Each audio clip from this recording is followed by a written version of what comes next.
Hey guys, it's Germ, and today I want to talk to you about something that I've wanted to talk about for a while, and I've kind of been struggling over the best way to address this. Actually, this idea came to me from one of you guys, a subscriber, Ripper Norton, who had asked about just taking care of yourself in college, like eating better, exercising, whatever, because college isn't a great place to take care of yourself most of the time unless you put a conscious effort into it.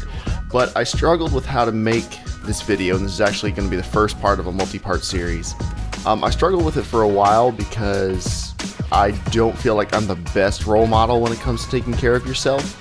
I've never maliciously not taken care of myself. I don't think most people do, but I have certainly had periods in my life where my health and my well-being was kind of on the back burner for various reasons, and I mean, I don't think they were legitimate reasons. I don't think your health can ever really be on the back burner, because it's literally a life or death situation. It's just stretched out across the course of your entire life, so most people tend to ignore it. But yeah, what I want to talk to you about today is why you need to be doing some form of exercise on a consistent basis.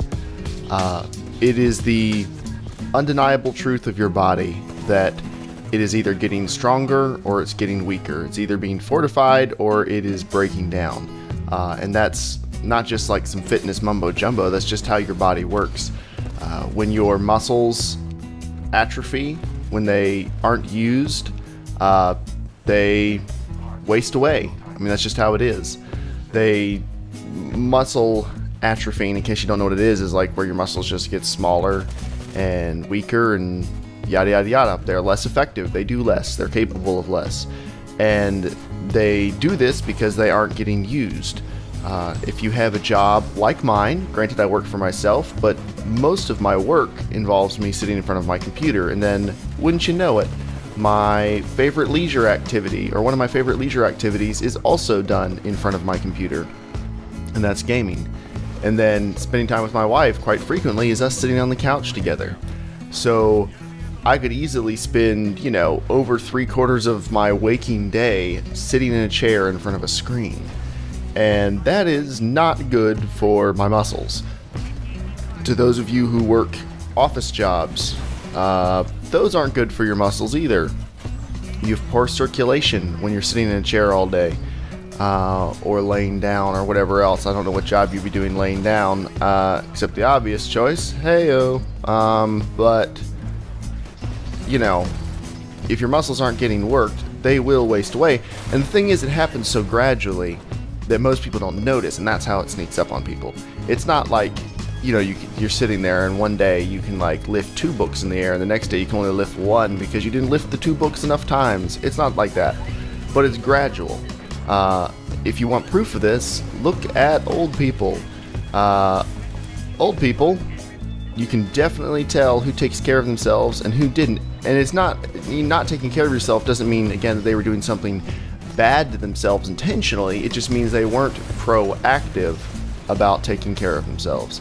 And unfortunately, it's really that easy. And I say unfortunately because it's one of those things where everyone knows what they should be doing, but very few people do. So I don't know that I'll be able to convince anybody, but if this helps somebody, that's awesome. But old people, if you look at them and you ever wonder why your grandmother can't lift anything above 4 pounds, well, she probably could when she was a strapping young lady, but over time, especially since she's retired and now she spends most of her day sitting in a lazy boy or something, her muscles have just wasted away to the point where they can't really do anything anymore.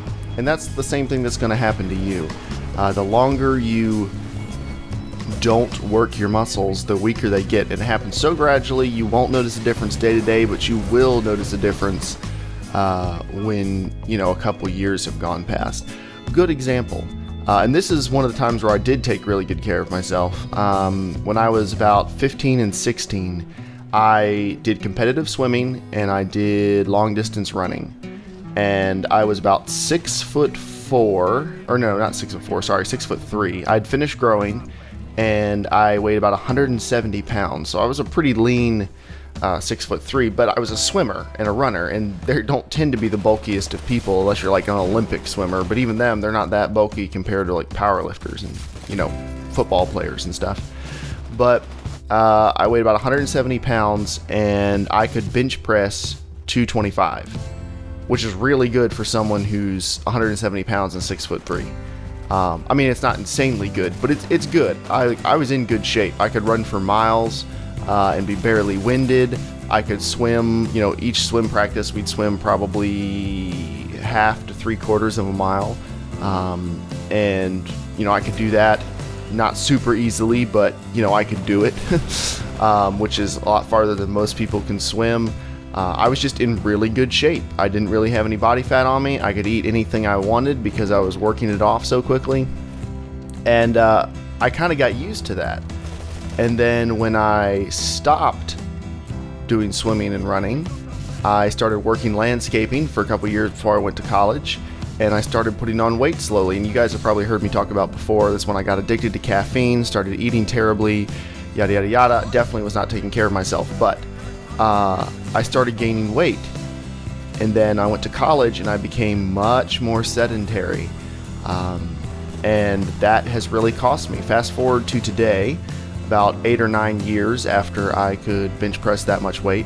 Now, granted, I did have a rotator cuff tear a couple years ago that I've been rehabilitating, and it takes a very long time to rehabilitate properly, but now I can bench press 115, and then my max is about 150 for like a 1 rep max. And that's pretty crummy. Especially if you saw me, you'd think I'd probably be stronger because I'm a naturally larger person, but I'm not. Those muscles suck, and I'm working on making them better right now. But that's just an example of, it's not, I didn't do anything bad, I just didn't do the good stuff that you have to do. It's not like you really have a choice. Your choice is waste away and doom yourself to being weak for the rest of your life, or getting progressively weak for the rest of your life, or you have to start doing something about it now. And another one of the truths about exercise is it's easier to stay in shape than it is to get in shape. And either of those is easier to do the younger you are. So the older and more out of shape you get, the harder it's going to be to get back in shape and stay there, which shouldn't be discouraging for those of you who are older. I don't want it to be discouraging, but I want it to be like a wake-up call that you need to start as soon as you possibly can. And you might be thinking, well, I've got no interest in lifting weights, I have no interest in running, I have no interest in blah, blah, blah. That's fine. I totally understand. I get it. I personally hate running. And you thought, wait a second, you were a long-distance runner. Yes, I was, and I hated it then. But I just absolutely hate running. I'm miserable the entire time I do it. So I try not to run. You're like, well, you need to do some cardio. You are absolutely right. So I like riding my bike. I like hikes. When I lift weights, that gets my heart rate up and keeps it up. Not quite as high as it is when I run, but it definitely keeps it in the elevated working category. And when I photograph weddings, which I do as part of my job, I spend, 8 to 10 hours running around, moving pretty quickly, carrying heavy stuff all day long. And, that works. Like, that is a form of exercise. So I don't want you to look at this as, oh, well, now I've got to join a gym, or I can't do that, I can't afford a gym, I can't blah, blah, blah, blah, blah. Really, any reason you come up with why you aren't going to exercise is just an excuse you're telling yourself because you don't want to do it. And I'm not judging you for that because I've done that myself. I'm just asking you to be honest with yourself and admit that that's the real reason. It's because either you're scared or you don't want to. It's not because there's no way that you can, because everyone can exercise in some form or fashion. And to do that, you just need to come up with sustainable small changes. Like if you decided tomorrow that you were going to join a gym and start this amazing new way of eating and start exercising 3 hours a day, you will not stick to that. Maybe the 0.1% of people will actually have the motivation to do that. But for most people, the thing that works is small, sustainable changes. What does that mean? That means that you make one small lifestyle change, and then once that's a habit, once that's part of your routine, then you make another. And you keep making these small positive changes, and over time you transform the way you live your life. So an example would be if you are on a college campus, which right now you probably aren't because the semesters have let out for summer, but let's say you're on a college campus and you are used to riding the bus around campus or some other inter-campus transit system.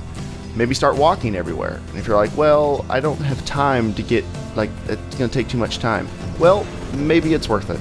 Or maybe don't walk, you know, if you've got like a 2-mile trek across campus between 2 classes and you only have 20 minutes, okay, it might be pushing it to do that, you know, if you've got a lot of traffic in the halls or something. But whenever you can, walk, don't take the bus. Take the stairs, don't take the elevator. That's one you've probably heard a billion times before, but you know, it still is true. Just try to walk everywhere you can, or ride a bike everywhere you can, or do something that makes your body work a little harder, especially if you're sitting in classes and then sitting back in your dorm room or whatever else.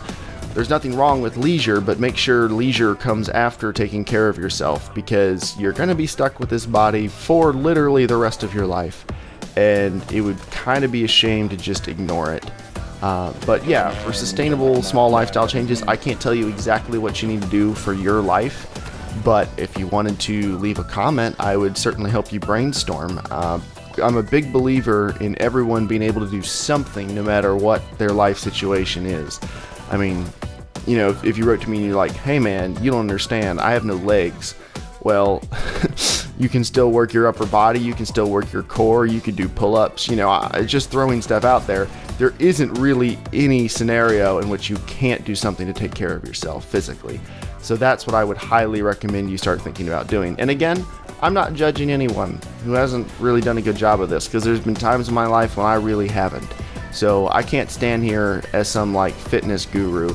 I can only share with you what I have personally learned in my life, and hopefully that is able to help some of you. So thank you guys for watching. I'll be talking more in the future about the way you eat and a few other things. So if you enjoyed this video, consider leaving a like. If you disliked it, feel free to dislike the video, and just let me know in the comments what you disagreed with. I always welcome good discussion.